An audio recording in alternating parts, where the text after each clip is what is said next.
As y'all have heard me say before, the most important part of planning any adventure are the snacks. And if you're looking for a delicious and nutritious snack that packs a real protein punch, crack into a good source of protein with tasty, healthy, wonderful pistachios. Each 1 ounce serving of wonderful pistachios contains 6 grams of protein, giving you over 10% of your daily value in that one serving. It's one of the highest protein nuts out there. And that's not all. Pistachios are also known for the fiber and better for you unsaturated fats, which may help keep you feeling fuller longer. Best part, wonderful pistachios come in a variety of flavors and sizes. Perfect for enjoying with your family and friends or taking them with you on your summer adventures for those snacks we're talking about. So whether you're dropping off the kiddos or running between meetings or about to climb a mountain, fuel up with a healthy and tasty snack. Wonderful Pistachios will be your new go-to. You can check them out at wonderfulpistachios.com and learn more about how these little green wonders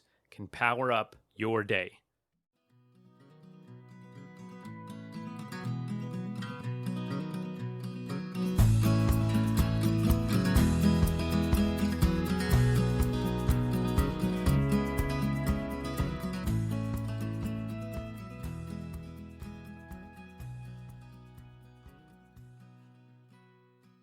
Hey folks, welcome to the Adventure Sports Podcast. Today I'm talking to Shelby Stanger. If you don't know Shelby, she is the host of one of the other really big outdoor podcasts called Wild Ideas Worth Living. If you've ever looked up the same category of podcast that my show is, which is Wilderness in Apple Podcasts, you will have seen Wild Ideas Worth Living. It is Shelby's show. She started it 2016, and she eventually it got picked up by REI. So it's like literally REI's podcast, and that's what she does. It's so cool. And she talks about wild ideas that people have around adventure in the outdoors. And so we're going to sit down and talk about her experience, how she got to this point, how she started off on Vans Warped Tour, which is kind of like a punk rock and metal tour that I used to go to a lot as a high schooler in college age. So we probably crossed paths and didn't even know it. But her show, Wild Ideas Worth Living, has led her to some really cool understandings and kind of this knowledge base that she has now turned into a book called Will to Wild that she's just released. You can find it anywhere you find books. Just Google it. There's links in the show notes. Find it on Amazon. I have a couple copies at home. I've gifted a few copies to friends. And what we're going to do is we're going to give one of her books away, Will to Wild. I've already gifted it because it's a really cool how-to guide on how to adventure. It's like a manual on how to adventure, like everything from the idea to steps to funding it, steps to figuring it out, building space in your life, all the way to how to deal with post-adventure depression and kind of filling that void once you complete an adventure, which we've often talked about on this show. So in order to submit to win, I don't know. Let's do something. Maybe email us at mason@adventuresportspodcast.com or reach out to us on Instagram or Facebook on a messenger or in the DMs and just say, I'd love to read Will to Wild.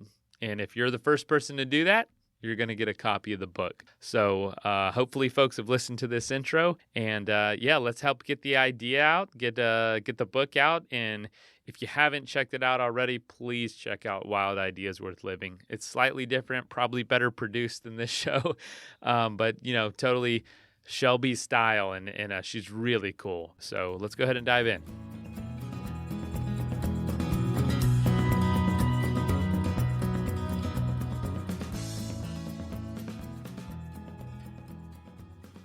All right, folks, welcome to Adventure Sports Podcast.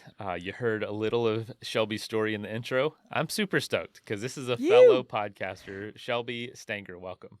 I'm so excited to be here. I love talking to fellow podcasters, and you're an adventure podcaster. So, I've been living in this little lonely world. There's a few of us, but to get to actually connect via podcast is so cool. So thanks for having me, Mason. It is awesome. Talking about adventure all the time is funny because You end up just talking and not actually doing it if you're not careful. Yep. You got to be very Yep. intentional about getting outside of this windowless room and actually do the adventures. So where are you coming from today? I always ask that first. So I come from San Diego. You can see there's a bunch of surfboards behind me. We're really lucky. Right now we live in a condo that's falling apart, but right in front of us is a cliff that leads down to an ocean, and the waves are pretty consistent. They're not great. They're not super special, but it's generally pretty empty, and there's always waves, and the water's about 68 right now, 65. Oh, wow. We're going sometimes with a spring suit, sometimes just with nothing. So we can adventure. We can literally take 15 minutes, run down, catch 2 waves, and come back. And it is just amazing. Wow, and you take advantage of that. That is awesome. Now, how close is that to where you kind of grew up? Because I know that you are from the West Coast. I'm like one town over from where I grew up. Okay. I did go away. I went to college in Atlanta, Georgia, in the South, and I lived in New Zealand. I've lived in Costa Rica, and for many years I lived in Orange County, California. I lived in Breckenridge, Colorado. Did a stint as like a snowboarder, did some adventure journalism there, hosted the local TV show. It was pretty wild, fun time. But yeah, I just love San Diego. It really is home. It's been hard to leave, but I have left, and I always come back. Well, as the saying goes, coming home is not the same as never leaving. That is very, very true. I'm sure you know a lot of people that never left. Well, it's also gotten very cool here. So like when I grew up here, it wasn't so hipster or cool. It's just this sleepy little beach town. Now it's become, a pretty big destination. Now it's very hard to even buy a house here, but oh yeah, that's a whole other topic. Different podcast. You grew up in a house that wasn't adventurous. Like your dad didn't even like beach sand, but you lived in an amazing place. Why do you think that is? What was the draw to your parents, first of all? Were they from there as well? And kind of how did you discover it on your own? Because this is a common theme with adventures, I've learned. They have to figure it out themselves. I think a lot of people happen to be the youngest children, too. I've interviewed so many adventurers, and a lot of them are younger because, the older kids, you feel a little bit safer. So there's a little bit more of a leash to do crazy, wild things. Yeah, my parents grew up on the East Coast. My dad was from Brooklyn. My mom was from Pittsburgh. They came here because my dad was a dentist for the Navy. So many families came to San Diego because of the Navy. And they didn't really like the beach. I don't know why. We lived very close to the beach, but they would take walks on the beach. They would kind of go there. My dad didn't even like sand. But I went to this school that was directly across the street from a surf break. And at the time, there weren't any women I knew who surfed, not even young girls. Wow. Sometimes a kid would go out with their dad, but that was it. And a lot of the boys at my elementary school surfed, and it just looked so fun. And there happened to be a teacher of mine whose son became a professional surfer. And his name is Rob Machado. For people who know surfing, many people have heard of that name. And Mrs. Machado was our teacher. And his lifestyle just looked so cool, and thrill of the ocean, just riding a wave looked so fun. And we would go to Hawaii quite a few times a year because my grandmother lived there. She was a very free woman who wore gaudy jewelry and often had a whiskey sour in one hand, a cigarette in the other, would lie out in a bikini at the Outrigger Hotel in Waikiki with a guy that was like 20 years younger by her side. She probably wasn't the best mother, but she was a wonderful grandmother. And so I learned to surf in Hawaii on a big 12-foot long red board, and it was so fun. And I loved boogie boarding. And so I just begged my parents to take me to the beach. And lucky for me, my mom was a professor at San Diego State University, which had a deal with a camp called Mission Bay Aquatic Center. And this camp offered sailing, kayaking, surfing. Did I say water skiing? And the water ski instructors were the same instructors at SeaWorld, which, by the way, back then was cool to go to. Now it's like a little controversial to go to SeaWorld. But it was so fun. And so in the morning, you would take these specific things. I often took water skiing because surfing was mostly boys. And then one day I took surf lessons. And, I was always one of the only women. And then I had one day a female instructor, and she was so cool. She taught Princeton Review SAT classes. She spoke fluent French and Spanish. All the guys liked her. She didn't care about them. She just wanted to surf and have fun. And she became like my babysitter and one of my best friends. But I fell in love with outdoor sports pretty much through this camp. And then one night at that camp, we had an overnight where we slept at an old Boy Scouts camp in Coronado. And I just remember we slept in sleeping bags, no tent, on the sand. We got to eat pizza from a box. I'm sure it was like half pizza, half sand. We roasted marshmallows and made s'mores, and we all just slept together in a circle.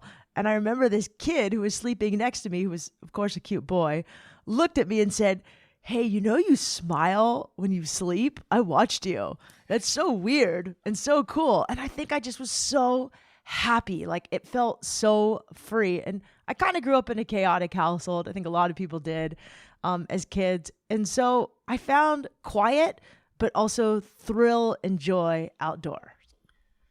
How was that accepted by your family? Were they just like cool with that, given your dad didn't like the ocean, or was it always a little bit of friction?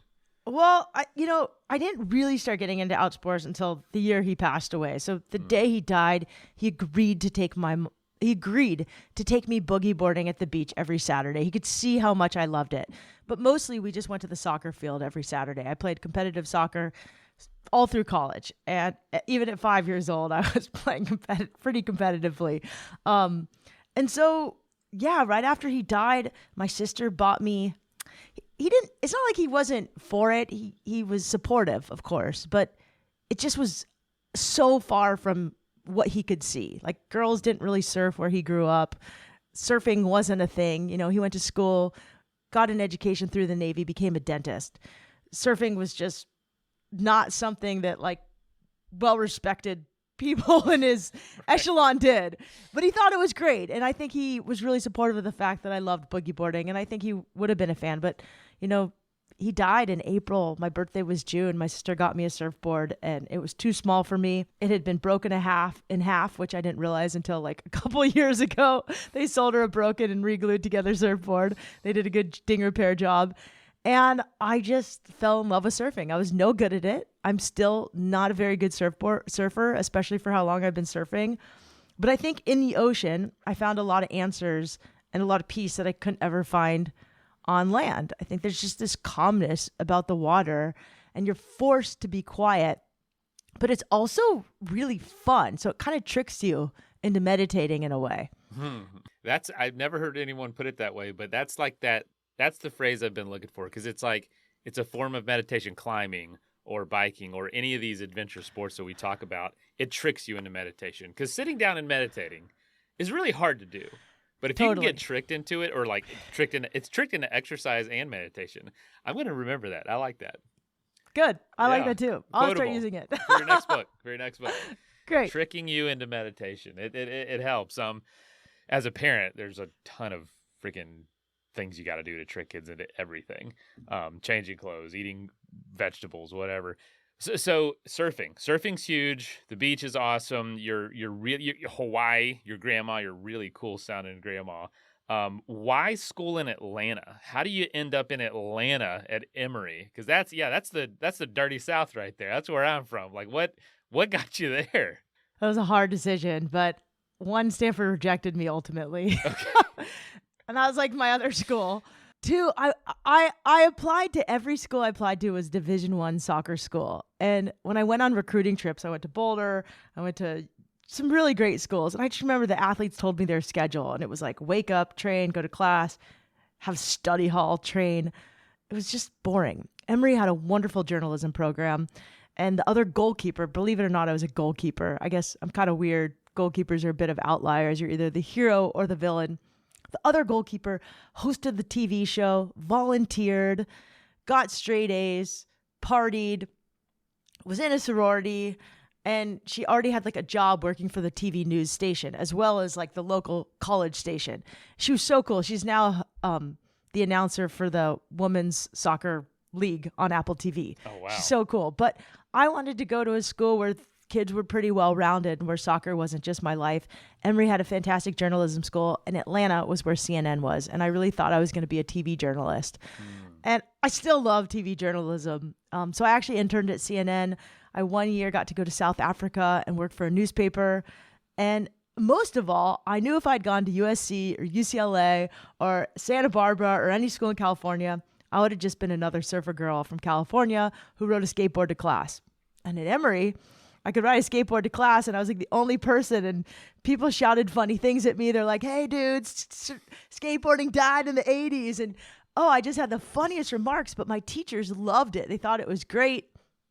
I would go to the parking deck late at night in the winter, and it was one of those spiral parking decks. So you could take the elevator up and then skateboard all the way down these like spiral smooth surfaces. And it felt like snowboarding. It was so much fun. Did it over and over again until the cop was like, "Hey, what are you guys doing?" And we were like, "You're really going to rest like two girls in jean skirts like skateboarding?"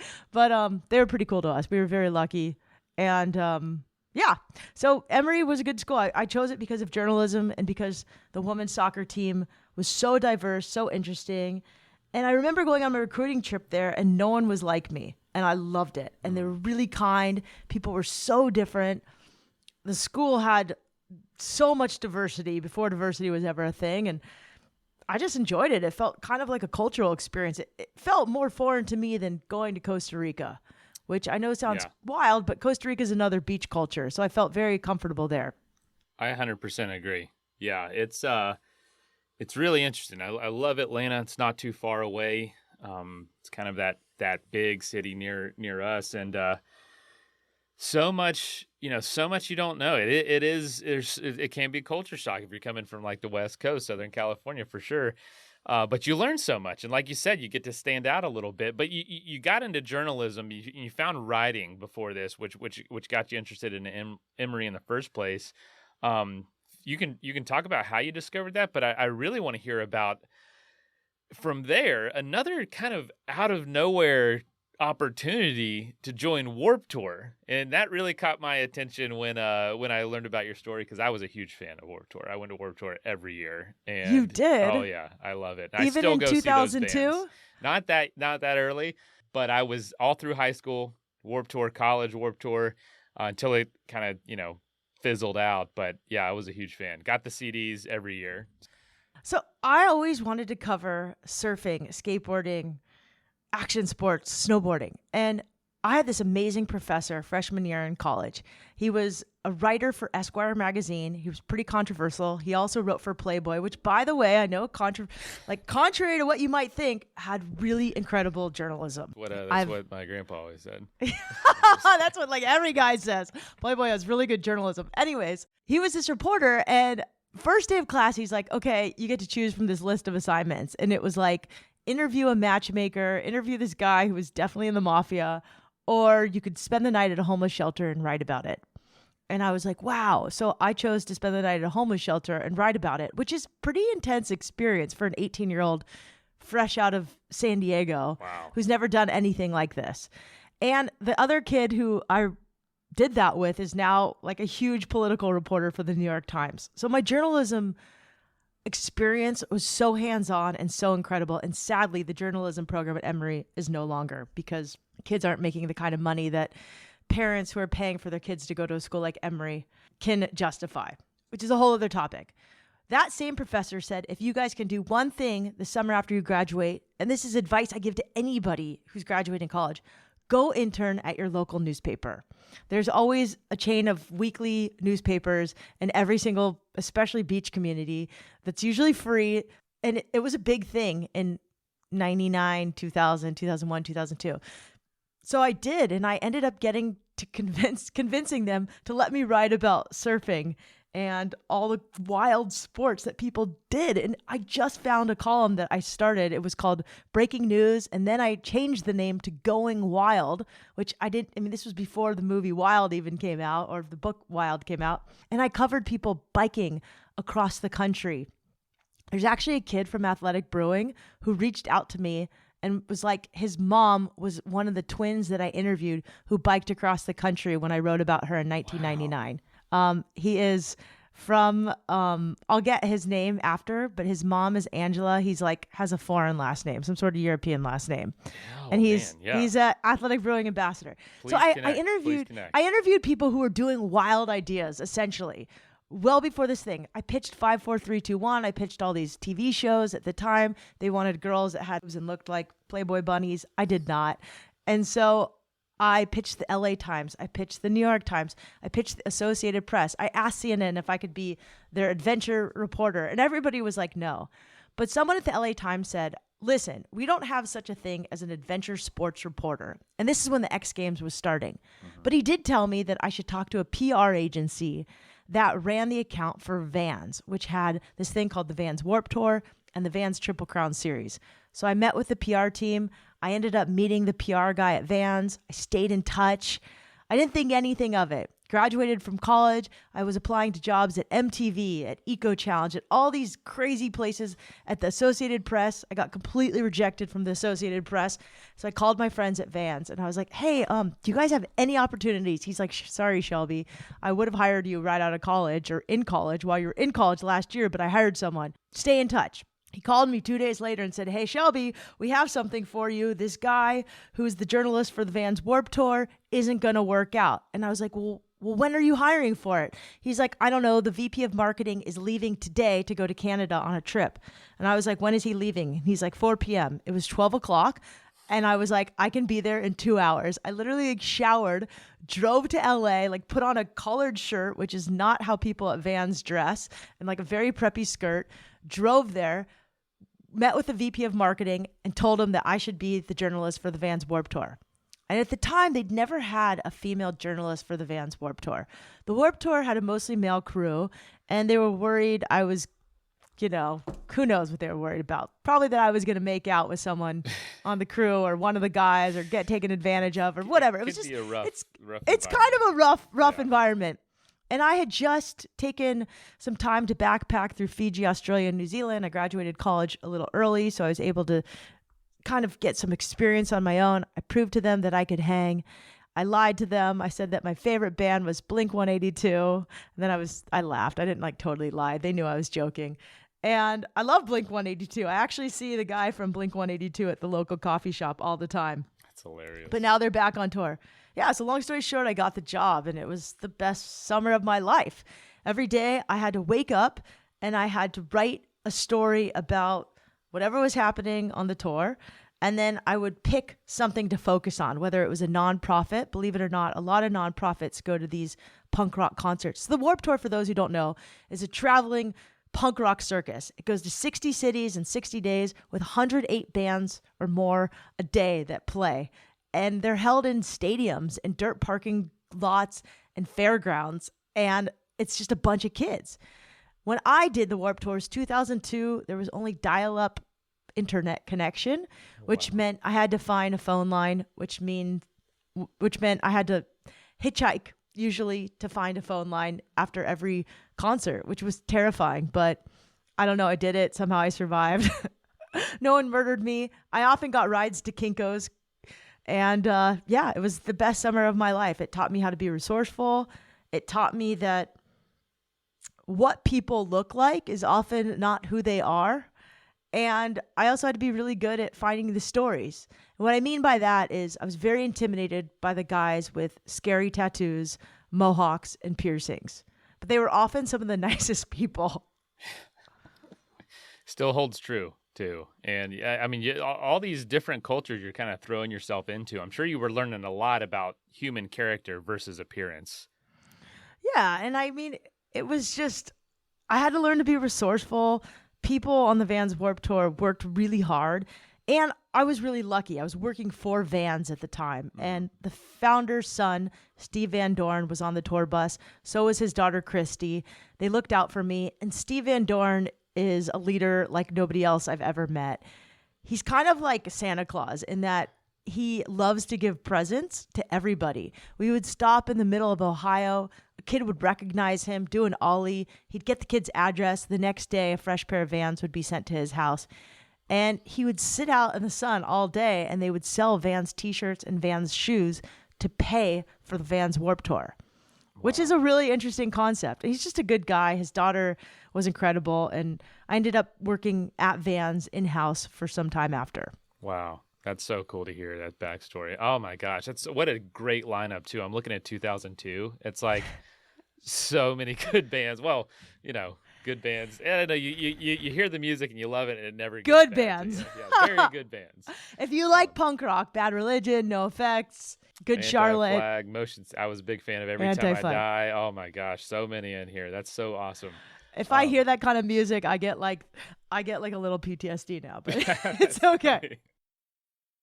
Let's take a quick message break and hear from the folks that help make this show possible. That is plenty of that for now. Let's get back into the episode. That's awesome. So, you eventually got back into like writing about adventure. And I kind of want to, I don't want to take the full time to just like to hear your backstory, but I do want to hear, writing, you learn a certain amount of things when you write, but then audio is a totally different experience. When did audio come into your world, and how difficult or easy was that transition for you? And how did they complement each other? I loved audio. I did a little bit of radio when I was in Breckenridge, Colorado. I loved TV, but I hated brushing my hair. And so when I heard my first podcast, I was like, wow, this is such a cool medium. And the first show I'd ever listened to was really Tim Ferriss's show. And my husband at the time loved listening to Tim Ferriss, but I wished he was a woman and interviewed more women and interviewed more adventurers. I also taught surfing to this guy who worked at NPR, and he was like, Shelby, you should think about doing a radio show for us about outdoor sports and action sports. And he told me about Dirtbag Diaries, and I was like, oh, that would be so cool. At the time, just listening to Dirtbag Diaries was so hard. You had to use, you couldn't just download a podcast app. It was very challenging. You had to go through your computer. Anyways, the NPR job never worked out, but it planted a seed in my head, and I kept it in the back of my mind. And then I'd been writing for Outside Magazine and ESPN and a bunch of different magazines. They kind of cut stories down. And I was like, screw it. I'm going to start my own podcast. And I was scared. I am not very tech savvy. I had no idea how to edit. I didn't even know how to use this H6 Zoom recorder. I had to go pay some guy at Best Buy to train me how to just turn the thing on. Had to do the same thing. Okay, good. I feel a little bit better about myself. And I ended up having a friend who's like, Shelby, if you want to do this and do it right, take a business course. And I'd been toying with going back to business school, but at the time it just seemed like such a giant investment. And instead I took a business accelerator course that was 12 weeks. The first day you wrote your business plan, the last day you launched your business, which in the podcast world meant I needed 3 shows and a trailer, which was a lot to do. So I found someone who could help me do the production and the editing. And then I immediately had to find sponsors because I had to fund paying this guy to do it. Yeah. That was the best experience. Was that this show that you launched? That was Wild Ideas Worth Living. Show. Yeah, that was Wild Ideas Worth Living. Wow. So I did that in 2016, and I loved every bit about it. There's nothing I'd ever pursued where I enjoyed all of the process so much. But I don't know. When I finally found podcasting, I've tried everything. I've tried journalism. I've tried sales. I've tried marketing. I've had hundreds of jobs in so many different industries. And when I found podcasting, I just felt so alive. And I found myself staying up late, getting up in the morning, and just working ferociously on it. And I've always loved the interview part of journalism the most. I just love talking to people. I love hearing their stories. I love seeing why people do the things they do and how they go through life. And I've always been most interested in people who take the path less traveled. For me, those are the people, the outliers, the weirdos, the people who are listening to this podcast or my podcast. I've always been most interested in them. The people who are nonconformists. I think it's really interesting how they make decisions. So that's sort of what I wanted to talk about. And I guess that little column I had when I was 19 years old always stuck with me. And I just never knew how to make money from it and how to grow it. But Wild Ideas Worth Living became that answer. That's so cool. Learning about kind of the backstory of Wild Ideas Worth Living, I didn't realize just how much persistence it took to get REI on board, and just all these, one thing I've learned about you and your story is you are very good at hearing no and moving on and just saying, okay, that's fine. Let's keep going. What taught you that, as well as being spontaneous too? I feel like a lot of people in this world are just super, super type A, and there's not a lot of room for flexibility. I feel like you have a good balance between the two. You're spontaneous, but also you see an opportunity and just seize it. How did you get good at hearing no so much? Well, I think the two go hand in hand. One, my mom taught me to be really flexible and to sort of roll with punches. There were a lot of things that happened suddenly in our life. Our dad died suddenly. Her mom died suddenly. Her dad had died suddenly. And like things happen that were just so unbelievably hard to believe that they would happen that you had to move on. And she calls it falling up. So I learned resiliency from my mom. She also always told me that like never to take rejection personally. And I find pitching like dating. So one thing that really helped me was I did journalism, but I also did PR. So as a journalist, you have to pitch stories and have them be accepted or you make no money. And when I quit my job at Vans in 2009, I like pitched and actually was successful at pitching, or I starved. Like I didn't have a trust fund. So I had to sell stories. That's how I was making my money. As a PR person, people pitched me all the time. And I was just like, no. And it wasn't personal. It was just like sometimes it wasn't the right fit. It wasn't the right day. And I just learned that like it's a two-way street. I get emails all day long from people and I don't respond to all of them anymore because sometimes it's not a fit. And sometimes that email will come back around and they'll be like, Shelby, and they'll say something different that just catches my eye or that fits with something I'm working on right now and I can fit them in. I never take it personally. So I think I just got good at it because I pitched so much and I got pitched as a journalist so much. So I saw what pitches worked for me and I also learned how to pitch journalists. Here's the key. You just have to be authentic and it has to be a fit for both parties and you can't take it personally. Pitching is a lot like dating. You know, sometimes it works out. Sometimes it's just timing. And sometimes a no is just not now, meaning, you know, it doesn't work out right now, but that doesn't mean in a couple months or a year or something comes around. I actually had pitched REI to work for them many years ago before I ever had the podcast. But the way the job worked at the time was I was going to have to move to Seattle. And then I was going to have to move to a different part of Seattle because their offices were moving. And I was like, I like San Diego. I'm not going.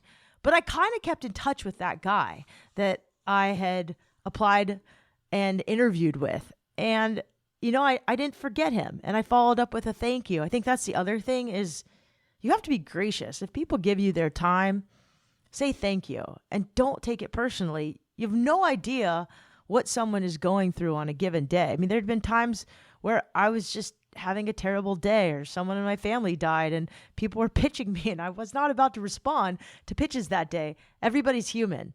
Mm-hmm. And so I always, when I pitch, I try to make it work for the other person. I know that they have a job and they're answering to a budget and a boss. And I just always keep that in the back of my own mind. I often have to tell people too, it's like, that your story's awesome or this pitch is awesome, but that spot is filled for us right now. Yeah. You know what I mean? It's like a sports team. Oh, that you're a great athlete. I'd love to bring you on, but like we have a full roster. If someone does move, especially for your role, we'll keep you in mind, but that could be years. You know, that could never happen. You know, who knows? But yeah, don't take it personal. That's really interesting. I just, you know, all these steps of your journey have led to your book that we're going to talk about. But I do want to hear real quickly because, you know, I know it was writing, a lot of writing, and you have always continued to, then a lot of audio, and then a lot of writing again with the book. What do you learn differently about similar stories when you're going to publish it with audio versus in writing? Is there different things you tend to pick up on, or does it tend to be the same story, just two different formats of consuming it? No, wait. So one more thing is the other thing I have to do is I'm always ready because sometimes that opportunity comes along. And when it does, I always tell people over deliver and be super cool to work with. Like you got to be cool to work with. You can't be a pain in the ass. You can't be demanding, you know, just be cool to work with, have fun and over deliver. That's like the biggest thing. I like that. Okay. To answer your question, writing and audio, totally different. And it was hard. So I had been a podcaster for the last 6 years and I went to write a book and I was like, oh my God, this is so much harder. Writing feels just more finite than podcasting.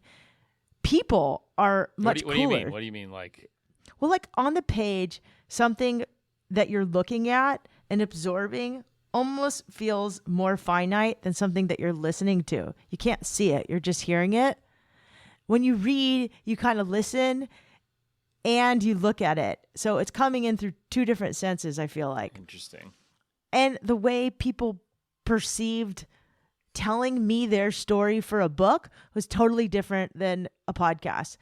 Interviewing anybody for a podcast, they're always really cool to do the interview.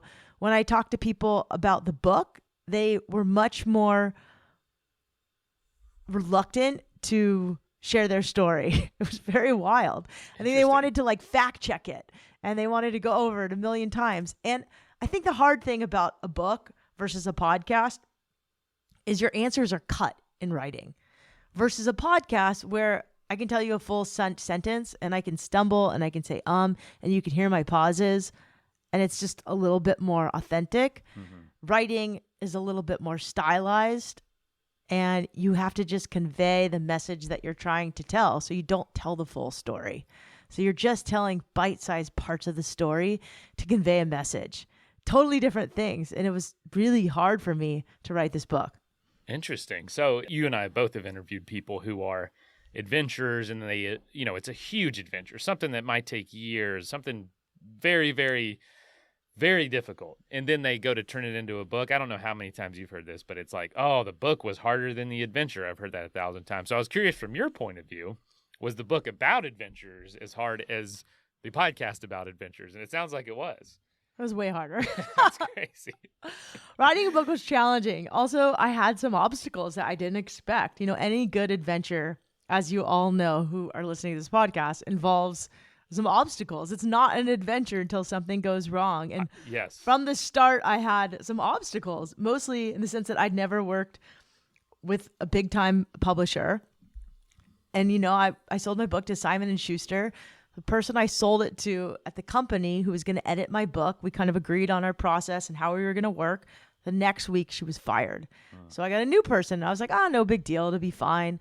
But the new person was a business editor, and she kind of wanted me to write a business book. And she asked me to organize the adventures in terms of length and type. And I was like, a wild idea or an adventure is wild if it's wild to you. It's an adventure if it's adventurous to you. One person's trek up Mount Everest is another person's climb up Mount Baldy or even their local hill.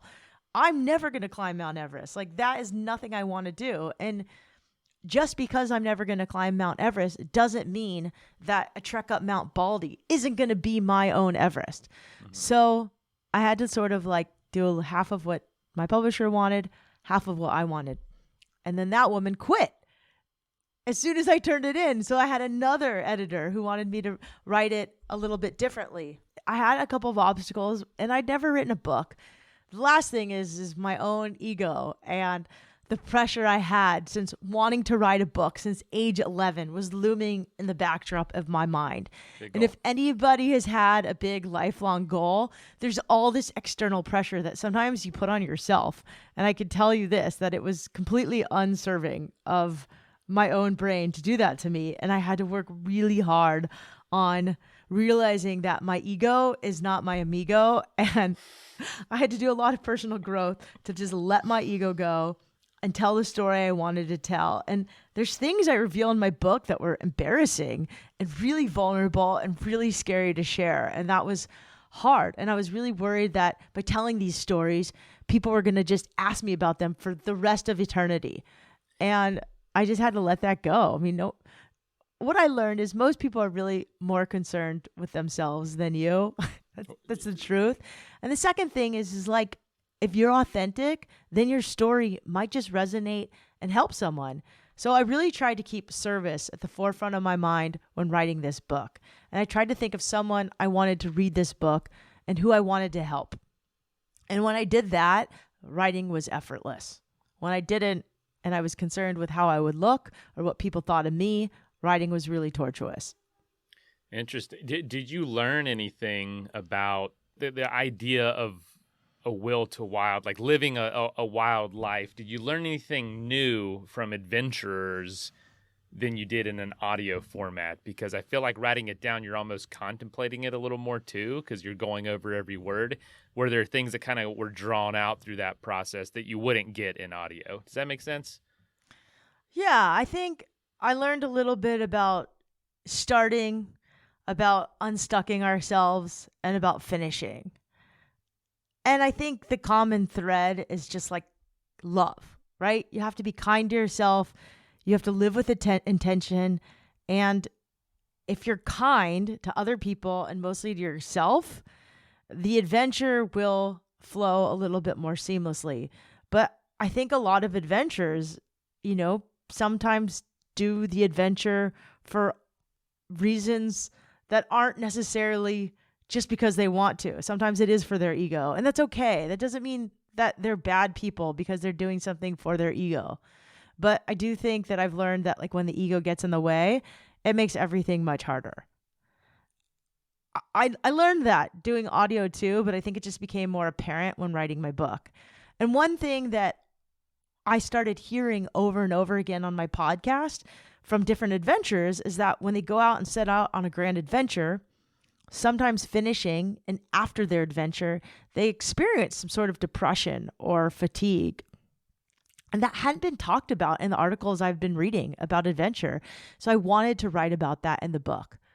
So I don't necessarily think that like there's things that I didn't hear on audio that I learned from writing, but writing helped me organize thoughts in just a little bit more of a concrete way than I could on audio. So at the end of each chapter, I have these like pro tips and advice for people so that they could just like turn the page, and if they're feeling stuck, they can go to the page about unstucking themselves and read that. Or when everything goes haywire, which happens on every adventure, they could just go to the page that talks about what to do when everything goes haywire and read that page. Or go to the part about finish lines and realize that they're not crazy for feeling weird after a big adventure, or feeling weird that they tried to pee in their grass after a camping trip because they forgot they weren't camping anymore. Like, that happens. It's okay. You just have to give yourself grace at the end of the finish line. That's really interesting. You dive into those things that I would never think to write about. But yeah, like something we talk about a lot on the show is the beginning and the end is often very anticlimactic. You could finish this huge adventure and you're the only one there, maybe because you're the only one that can get there. Totally. Or you're in the middle of, like, you finish something at, a bike ride across America at the Santa Monica Pier. No one cares. You finish and it's like, oh, there's people everywhere. No one knows what I just did. And it's very strange. And then there is that post-adventure depression. We've done a couple episodes about that. And good for you. I think it's a good sign. It means the adventure was impactful and it's something that you got a lot out of, and your soul wants to do it again. You feel this loss because it was that great. That's really interesting. So tell us a little bit about how the book is organized. You mentioned it a little bit, but because it's a mixture of your story as well as these interviews, just like with the podcast, of all these adventures you've done. How is it organized, and what do people get out of it? It's organized into steps of how to start and then what happens when you finished. And it starts with, sometimes before we start, we're often stuck. And the opposite of stuck is motion, which adventure is the perfect antidote, I think, to when you're stuck. People are trying all sorts of things right now to change their life, and they're taking substances and whatever. That's fine if that's your thing. But I think something that adventure does that just taking a substance or talking to a person does not is it builds courage. And then you take that courage to the rest of your everyday life. So I organized it by how to start, what happens after you start, how to find your sign. And then it kind of goes through what happens when you're going and everything goes wrong. Because it will. How to find, it will. Yeah, it will.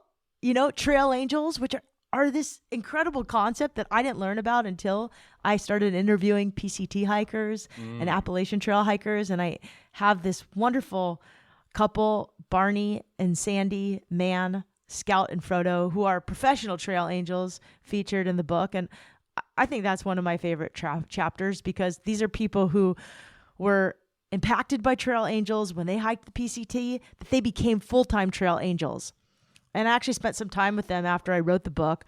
At the beginning of the PCT season in April, I went to their house, and this couple hosts trail hikers full time for like all of April at their house. They publish their phone number. They invite them in. They let backpackers like Uber to their house. They put them up. They make them 2 meals a day. They have like coffee, tea. They do campfire stories every single night. And then they actually drive them to the ATT store to get phone cards, and they drive them to the trail. That is awesome. But the thing is they're like, there's no better feeling than being with someone on the cusp of a life-changing adventure. And when you're around someone who's about to start something like that, usually they've been through their own journey to get to the actual trailhead. And then they're about to start it, and you know they're going to come out the other side completely changed, because adventure does that to you. So to be a part of that journey at the beginning, I think, is really profound. And yeah, I mean, I used to teach surfing to women at an all-woman surf school, and I did it in San Diego, and then we would go to Costa Rica. And women often would come there, you know, some of them were having struggles with their relationship or their job.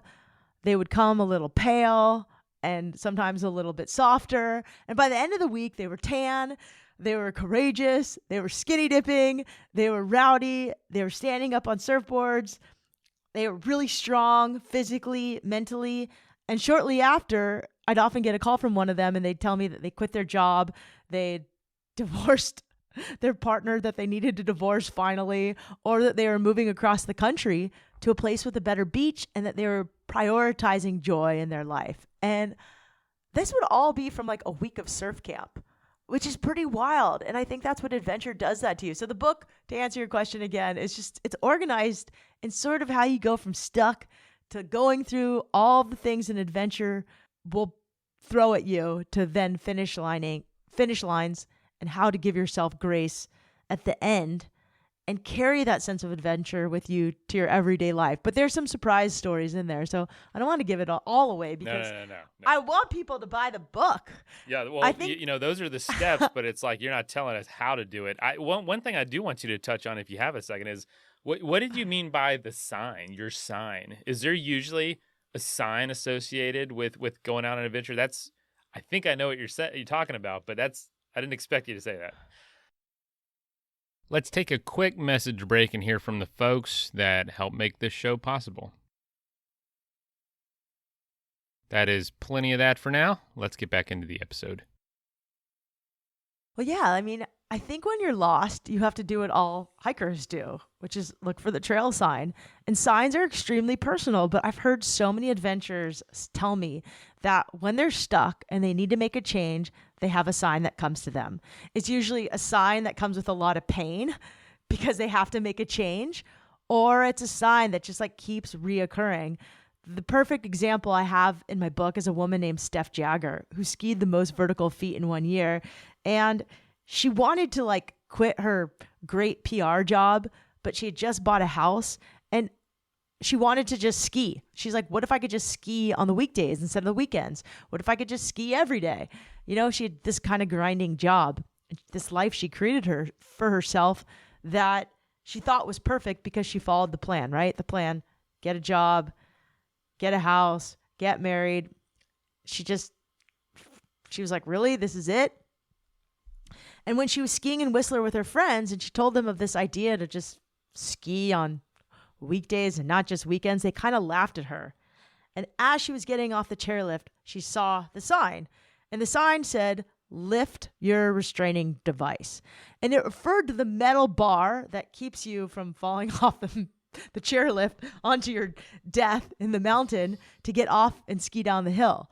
And that sign just embedded in her head, and it followed her to work and the next few weeks. And it just didn't go away so much that she like figured out a way to quit her job, got side hustles, raised money, got some sponsors, and ended up skiing around the world for an entire year, broke a record, met her husband along the way. And now she's a life coach with 2 books that are really great. Her name is Steph Jagger. And I highly recommend her as a guest. Mutual friend of ours, both perfect. guests on the show. Yeah, awesome. Steph is amazing. And that story, skiing what, like you said, it's like 4 million feet in a year. And it's just so crazy because I met Steph I started hearing about her on the trip because her husband was my good friend, Chris Ruckers. And I had worked at his nonprofit, Outdoor Outreach, which takes at-risk kids surfing and snowboarding.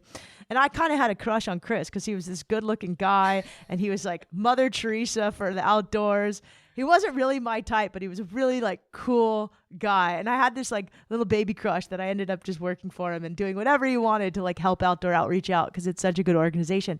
And we became good friends, and he told me about Steph, and she was my age, and she was super cool. And I was like, I cannot wait to meet this girl. And I was like one of her first friends when she came to San Diego, and she told me about this book idea, and she's like, I'm going to just self-publish it. And I was like, you're dumb. You should publish this thing. It's a great story.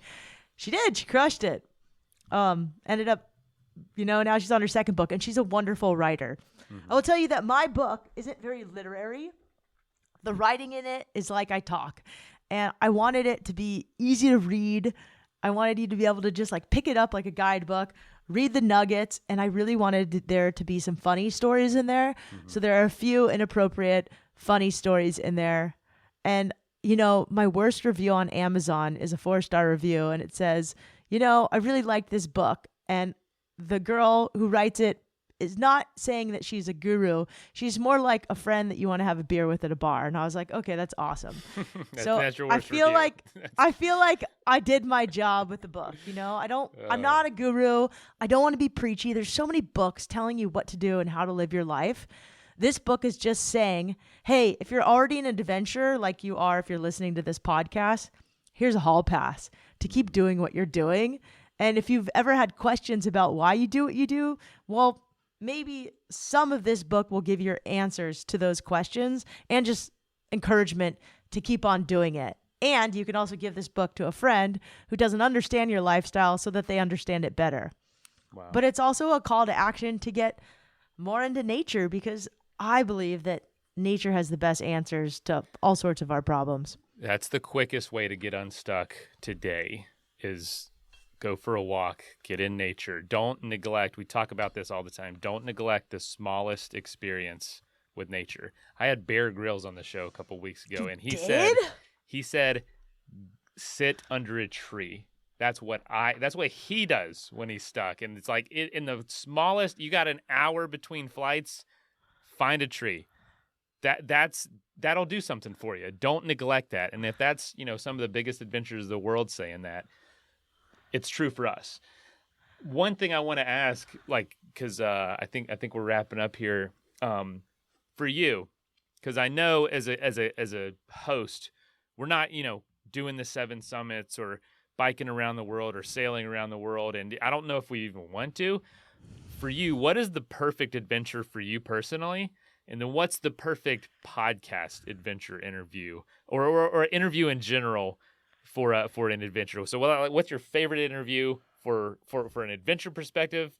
And what's your favorite adventure? I'm a surfer. So my favorite adventure is going to a remote wave with warm water and surfing it and feeling like I'm the only person on the island. Like I've discovered Gilligan's Island and I'm surfing this amazing wave. Like a full day of that, or a morning, or multiple like a days? Boat trip, so that I can get in and out of the boat, and then I have really good food in between and a shower. I like showers, my idea, or at least water that I can jump into. I don't really love hiking and camping where there's no shower. I just love water. But my perfect adventure involves water and a white sand beach that's desolate, and we don't totally know what's in the water below us, so there's some element of fear, but it's absolutely beautiful, and the waves are slightly intimidating but fun and playful. That is my ideal adventure. That is your adventure. What about from an interview point of view? What's the best, fun, coolest adventures to talk about to you? What are you excited about? I just love anybody who's pushing themselves to their limits and having extreme joy. So I interviewed some 85-year-old women who boogie board and started the largest boogie board club for basically grandmas. And they boogie board 3 times a week, and they are so stoked, and they share joy and camaraderie. And the perfect interviews also involve a sense of humor. So anybody who can laugh at themselves and tell me jokes along the way. Like I had a guest who, she was hiking in the Antarctica, and she was trying to ski across it. Her and her husband became the fastest to do so. And during that time, she was undergoing menopause. She used a Diva cup. It got stuck. I think those stories are really funny. They're terrible, but I love stories of when stuff goes wrong, absolutely wrong. I find those stories amazing. And then people who are completely inspiring. One of the best interviews I've ever had was with a woman who was 91 years old, a Holocaust survivor, Edith Eger. And she probably is hands down the best interview I've ever had. I also like people pushing themselves at the top of their game. Alex Honnold, Patagonia, the first outdoor drag queen, Bethany Hamilton. Those people have always been fascinating, but I don't know. It's hard to pick like a favorite adventure podcast that I've had because everybody's not an individual, just like an more ideal like style. Style? Okay, like big I want a journeys, story small of journeys, community, when stuff like that. hit the fan, but they're still going out to do it anyway, but it's really funny. I feel like I'm really big on humor. I have another podcast called Vitamin Joy, which is about mental health and humor. Wild Ideas, I think, is about mental health and adventure. I've always been interested in the intersection of mental health, humor, and adventure. So trying to combine this all. But humor, I think humor is an absolute game changer. I think it's like the one tool in our toolkit that we often forget to bring in the wild, but that we need the most. So if someone has a sense of humor, that is like the best interview ever. Maybe this will be off script, but yeah, I feel like I come across way more professional than I actually am in person. I can tell you're just a total jackass. Yeah. It's good. I got told that recently. No, it's I'm just like a total goofball. How close is your personality to your hosting? Because I feel like mine, I don't know, I don't mean to. You're just like, I don't know, you just kind of put it on. It used to be a little closer. Sometimes REI scripts me into being pretty professional, but they know my sense of humor. They are not afraid to add in a wiener joke for me. Know that I'll giggle. I just think they're so funny. Like I just find 13-year-old boy humor really hilarious, and I'm totally okay with it. Maybe I'll ask you one more thing because this is you mentioned this so many times. What being the only woman in the room or only woman on the board or kind of being isolated in that sense? What have you noticed about like equality from a gender point of view in adventure sports since you started as a kid? Has it gotten better? Yeah, I mean, I'm really lucky. I was kind of a product of Title IX. I think a lot of opportunities actually opened up for me because I was a woman. And I was really lucky to be part of a group of women at Surf Diva that were so encouraging and supportive of other women that, if other women are ever not encouraging of us, I'm always like very surprised. And I try to like change them. I'm like, no, we're like a team. If I see another woman in the water, I'm cheering them on. And if a girl is vibing me, I'm like, what? And I'm just going to break her down until she's like nice to me. I don't know. I think it's really expanded. I think women have a lot of opportunities now in action sports and outdoor sports, and they are getting out there more. I think the craziest thing is I just went to a women's professional soccer game and I was just blown away. Like if that had been an opportunity for me when I was in college to make money as an elite soccer player, I don't think I ever would have found adventure. Right. I would have just been a professional soccer player. It's really cool. I think people are excited about women surfing. Women surfers are getting paid equal to the men in terms of competition. I think things are changing. This next generation of young female surfers, at least in my community in San Diego, are crushing it. So I am seeing more opportunity, and it is really cool. And I'm starting to see more opportunity for all sorts of diversity opening up that was never there when I was a kid. It might happen slowly, but I'm definitely seeing it happen. I'm seeing the lineup in the water look a lot different than it did as a kid. It's more colorful. There's more women, and I don't know. It's exciting to see it because diversity is what makes the United States and what makes the world more interesting. And I think we need it. And we all know that adventure brings us joy. So everyone should have access to adventure, to the outdoors, and to nature. Oh, well said. If you could point someone to find the book, is there a specific place you'd like people to go pick up Will to Wild? Well, you can get Will to Wild at rei.com, at amazon.com, at indie bookstore, pretty much Goodreads, anywhere books are sold, you can get Will to Wild. I even have a website, willtowild.com, that lists all those places that you can get the book. I actually don't really care where you get the book. I mean, it'd be cool if you supported REI, but definitely listen to Wild Ideas Worth Living there. Yeah. But yeah, get the book anywhere. I also recorded an audiobook, and it's my voice. So you will hear me awkwardly saying a few lines that the audio producer made me say over and over and over again, and I'm probably giggling throughout. Oh God, But I actually think the audiobook's the most fun. So if you like podcasts, just get the audiobook. It's cheaper, it's fun to listen to, and you can definitely get that on Audible. Sweet. Probably at Amazon. Number one new release in solo travel guides as well. Oh, it is? That's on exciting. Amazon. That's what I saw. So all right. Well, yeah. we're also number one in caving and spelunking. I was like, oh, that's good because there's like no caving stories in there. I was gonna say, yeah, probably not a ton of. If anybody says they're number one on Amazon, it's probably like an obscure little thing. But yeah, it's cool. It's been really great to have people reach out and say that the book affected them. Been really fun to meet people at in-person events. I'll be doing a few more this summer. And Mason, maybe you want to do like a live event together somewhere. Oh, absolutely. Adventure. We should do it. Geez. All right. Well, Shelby, there's like a billion things I want to ask, but okay, well, I gotta can't get my thoughts together. So love you long time. All right. Thanks so much. Okay, we'll talk soon. Bye, Mason. All right. See ya. Bye. First of all, thank you so much for listening. It means the world to us that you choose to listen to this show. If you'd like to help us further, you can leave a review on iTunes, share us with your friends, your family. It goes a long way to growing the show. You can also support us financially through patreon.com/adventuresportspodcast. Link is in the show notes. And also, if you have an idea of who could be a good guest for the show, we're always looking for people to tell their story about the outdoors or adventure. So if you know someone, please reach out. Email us at info@adventuresportspodcast.com. And until then, get out there and have some fun.